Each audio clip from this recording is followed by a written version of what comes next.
the roots of the slasher genre had been set in place for quite a while by the time Halloween rolled around, but it was really Halloween that made slashers, you know what I'm saying? Yeah, we had Leatherface before, and of course, the granddaddy, Norman Bates.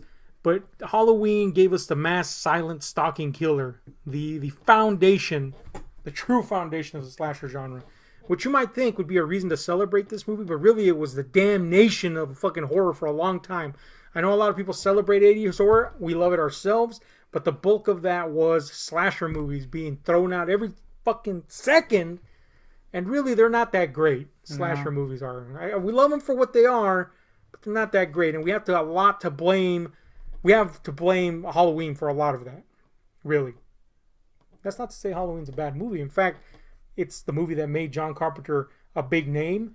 And it is a movie we do love. At least I do. You love Halloween? I liked it. The original Halloween? Yeah, good. There is more than enough reason to love the original Halloween. It has a cool character, silent, deadly killer. That theme that's been killed. The theme that everybody's destroyed. Of course, it's got the legendary Donald Pleasance as Dr. Loomis. Mm-hmm. Awesome on its own. It's got William Shatner's best role. Yeah, Jamie Lee Curtis before the dick rumors. You know, all that jazz. It's pretty cool, man. It's a great movie. It deserves all the praise that it gets. The dick rumors? It's a long story. I'll tell you later. But the point is, Jamie Lee Curtis doesn't have a dick. It's pretty evident she doesn't. Let's just get over it. But that's not what we're talking about. Halloween 1, we're not even going to discuss past the point to say that it is a classic for a reason. It should be a classic, and we love it. Yeah. Johnny Carp, man. Atmospheric. Yes. Now, if you're a horror fan, you probably know this, but if you don't, let us tell you. The original intention for the Halloween movies was to each Halloween release a different story that was Halloween related. Anthology. An anthology film series, yes. Unfortunately, because the audiences and studios don't think creatively, they're stupid. Pretty much. They decided, hey, people really like this Michael Myers guy. If we're going to slap a 2 on Halloween, we might as well just bring him back. And also make the mask look like shit. Every single time. Yeah. Every single time. Looks like progressively worse sometimes. Claims that it was the same mask from 1 to 2. I don't know, man. It looked like shit in 2. But 2 is still better than 4. Oh, 4 was fucking terrible. Yeah, that's true. Those masks just suck, is what I'm saying. But the first one's the only time the mask looked great, besides the Rob Zombie mask, which did look pretty fucking great. And the new one seems to look pretty good. Yeah, it looks alright. I can't commit to it yet because I haven't seen it in action. But the point. point is, part 2 came along because, you know, you got to regurgitate the same shit. And I'll grant it that part 2 is pretty entertaining for the most part. You know, there's some stuff where I was like, did we really need more of any of this? Yeah. There's elements of that, but it is a relatively exciting picture. And more importantly, it puts a fucking nail in the coffin. Yeah. That's it. The fucker's dead. I think that is the best part of it. Now, back in the day when we saw these babies in one sitting, not one sitting, but it was a marathon, right?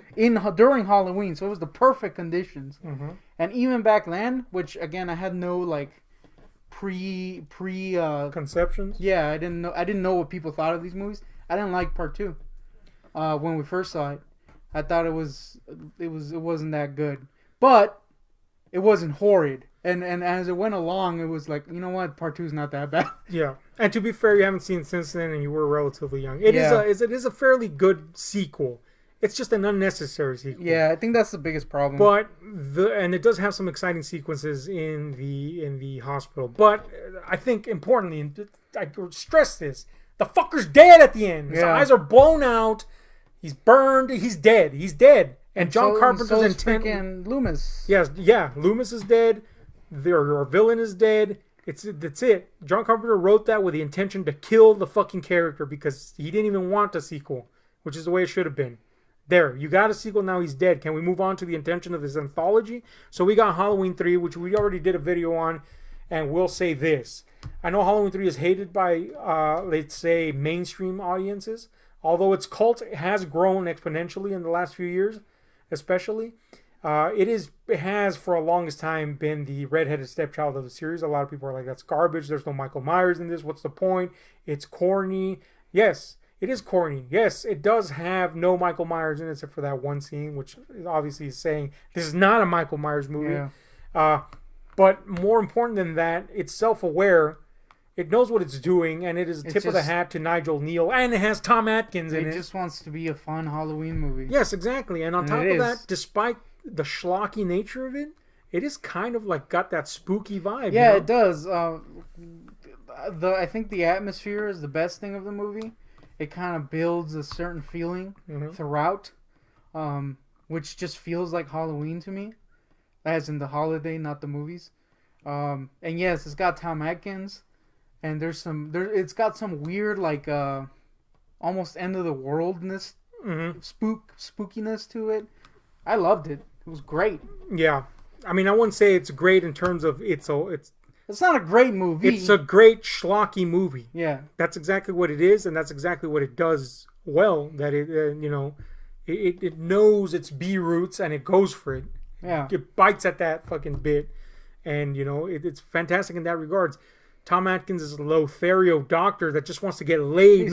Is willing to go to a haunted ass town just to get laid. Yeah, that alone sold me on fucking Halloween 3. But yeah, that whole end of the world vibe.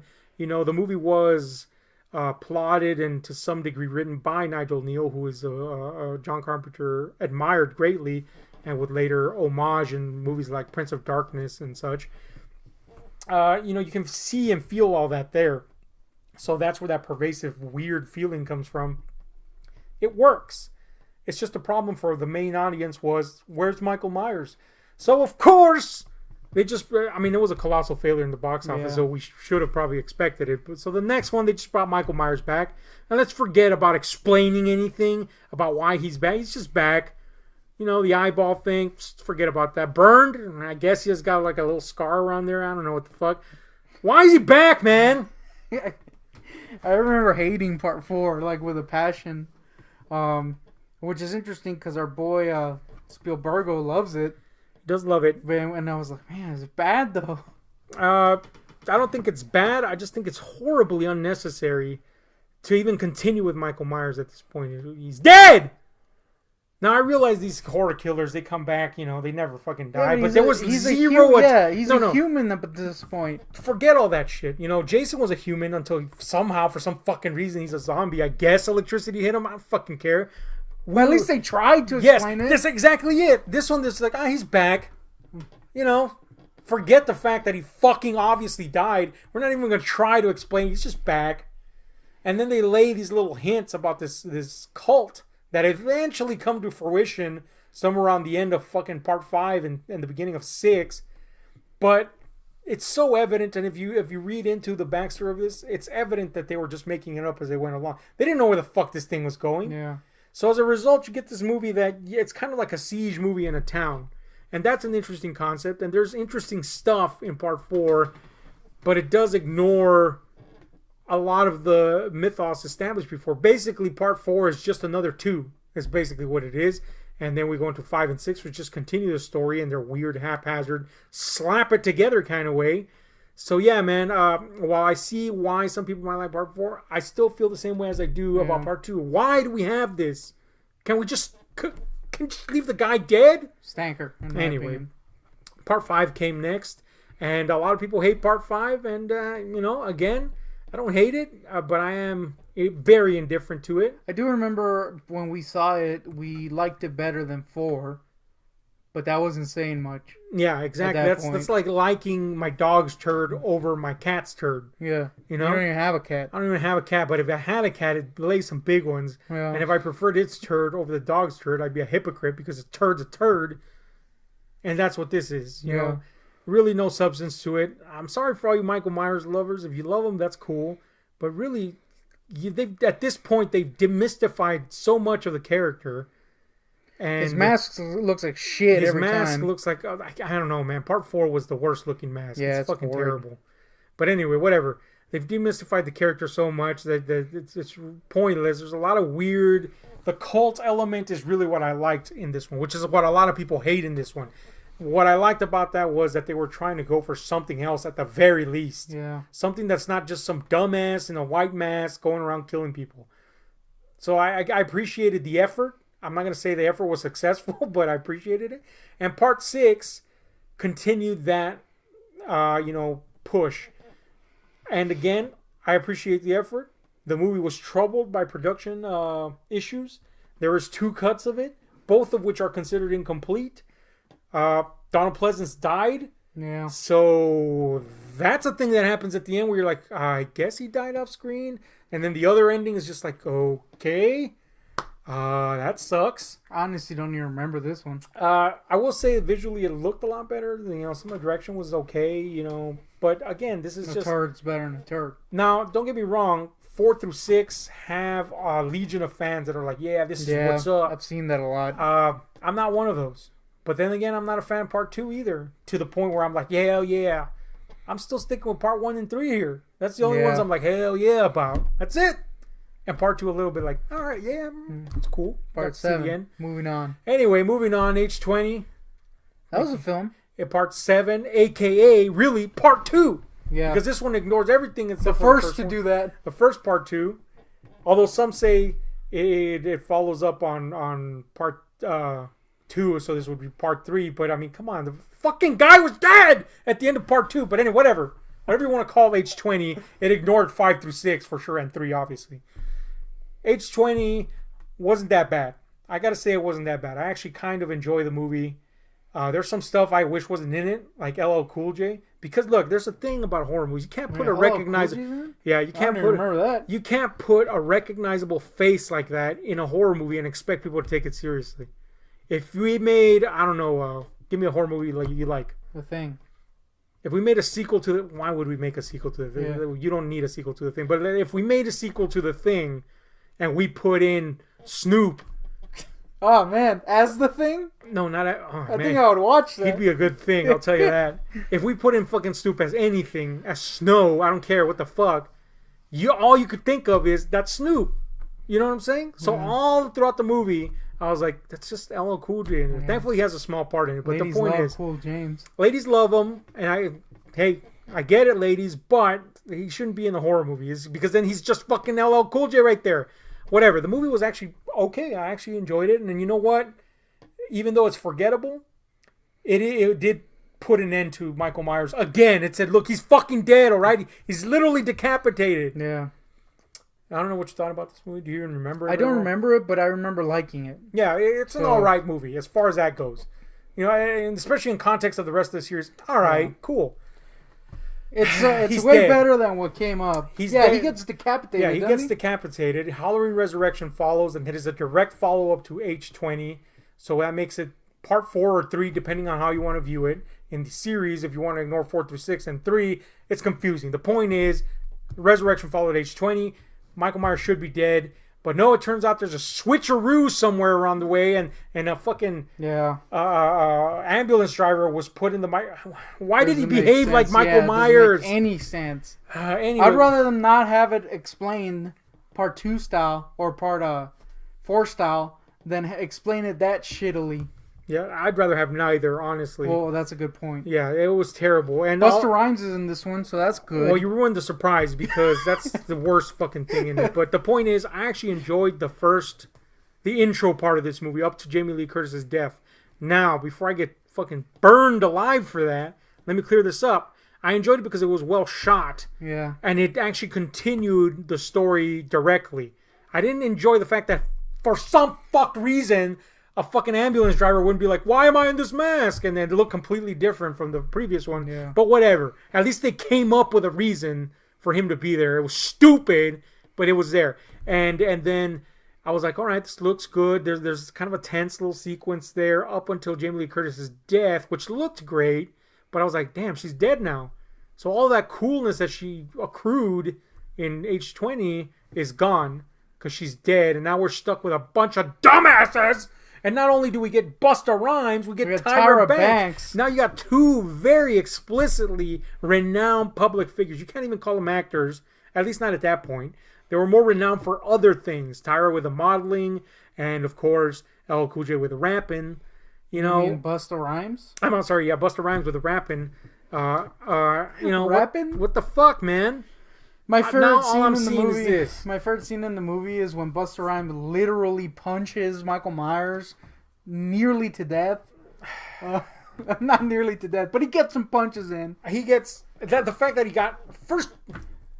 What director goes, yeah, dude, do your little Oh my God! Yeah. What asshole, answer Rick Rosenthal, what asshole says, that's okay, do that. And I'm going to put it in the final edit, and it's going to be awesome. And also, Tyra's gonna be in it.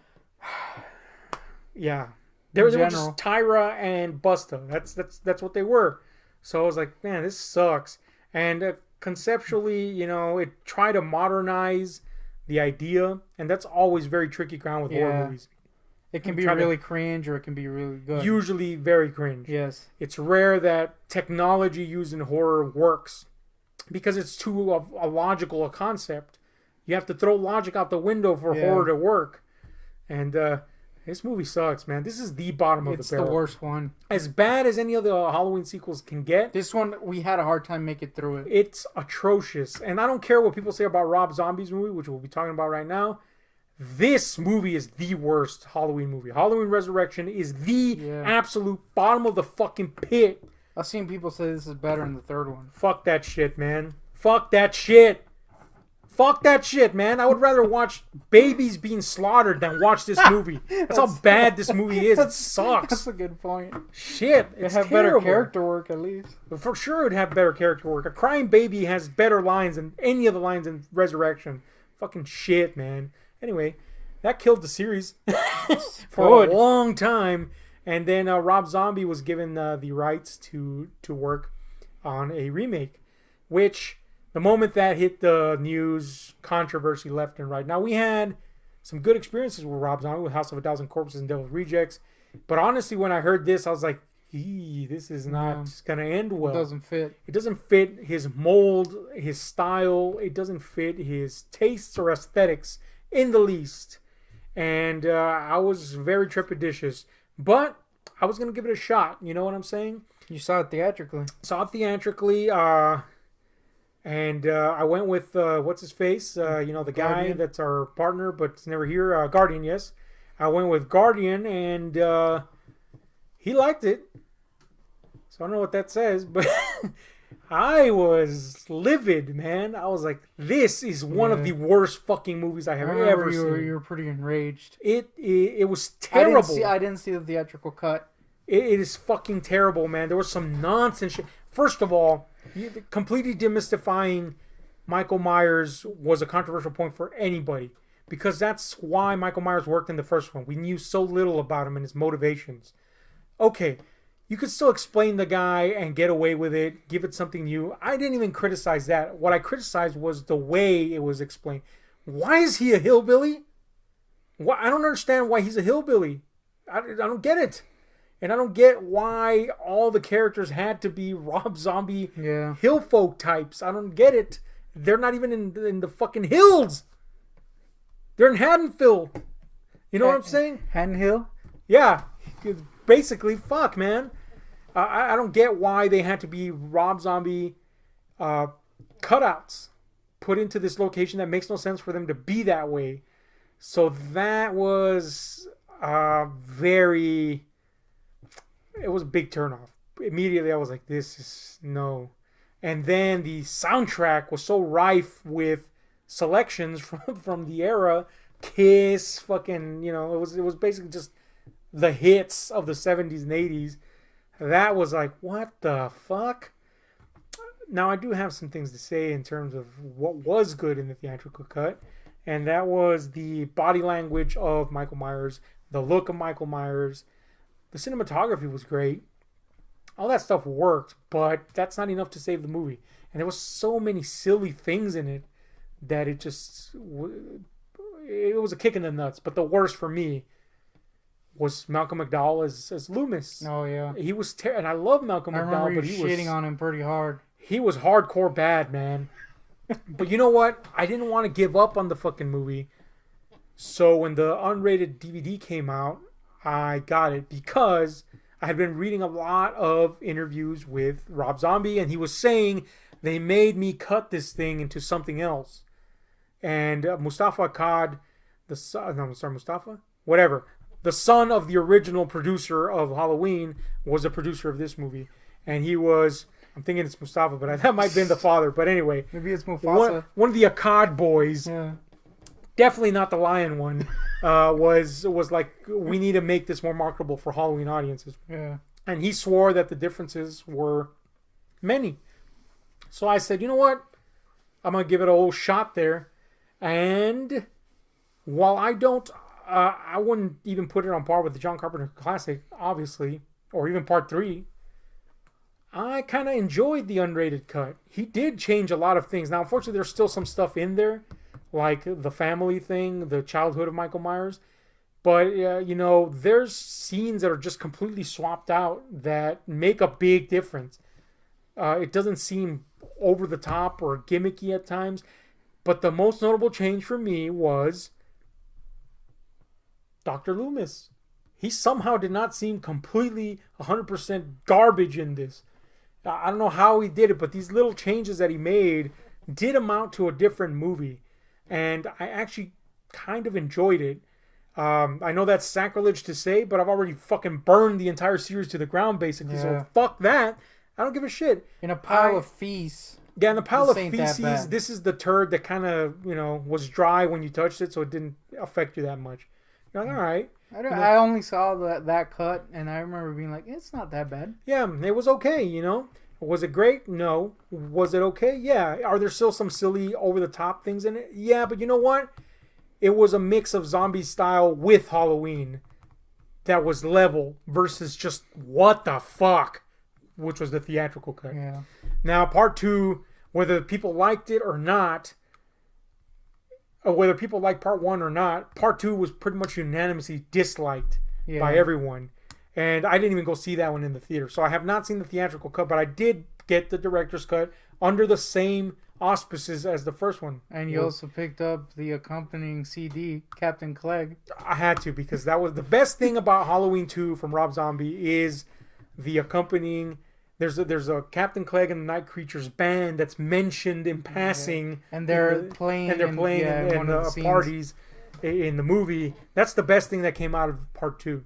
It's a cool CD. Pretty great, yeah. But that's nothing in regards to the movie. But 10 out of 10, Captain Clegg. Part 2 is basically a remake of the original Part 2. In the sense of the hospital, but there's more added substance.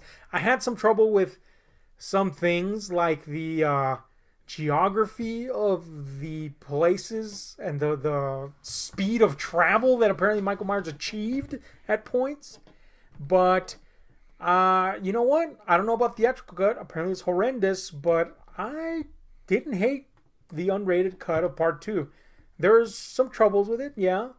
But I didn't hate it either. I didn't hate it. What can I say? I just didn't. What did you think about it? If you remember it well at all? Yeah, I actually remember liking it quite a bit. Yeah. Not loving it. I actually thought the stuff that parallels the Part 2 stuff, the hospital stuff especially, the original Part 2 that parallels that, I thought that was very well directed. It had a nice tension to it. Michael Myers looks great again. Yeah, I actually enjoyed him without the mask. They show a lot of him, like his past and shit, if I remember correctly. I remember it being pretty good. Yeah, it was all right. Captain Clegg's great. So. Captain Clegg is really the saving grace here. Yeah. So there you go. That's our controversial take on the Halloween series. We pretty much hate all of it, with the exception of Part 1 and 3, and Captain Clegg. Most of Part 2. And we actually kind of enjoyed the unrated director's cuts of Zombie, despite their faults. And they have many, don't get me wrong. Although I will say that the movie that I really wanted to see was the movie based around Ken Foray's character. Oh, yeah. In Part 1. That's the movie I wanted to see. Fuck anything else. That guy needed to live and be a movie. That was his name? I forgot his fucking name, but it was great. Grizzly something? Yeah, John Grizzly. Some shit like that. Right? I don't remember. The point is, we needed that movie more than anything. But yeah, man, that's our take on the Halloween series. We will eventually see this new one.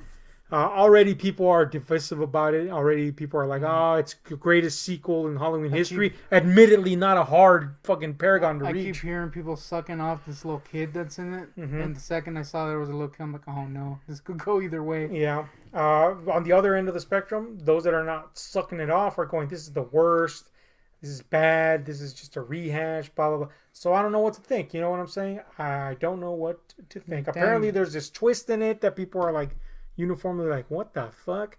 I don't know. We'll have to see it and find Kenny Powers wrote it, so that's a thing. Yeah, I don't know what to think about all that. I'm all for in my experience, the greatest horror, a lot of the greatest, now I'm not going to say everyone, a lot of the greatest horror films tended to be directed or written by people that had nothing to do with the genre or even hated it. You But know? he was also an alien. I saw Covenant. Yeah, that's unfortunate. But the point is, it may prove to be either way. We don't know until we see it. But that's our thoughts on the Halloween series.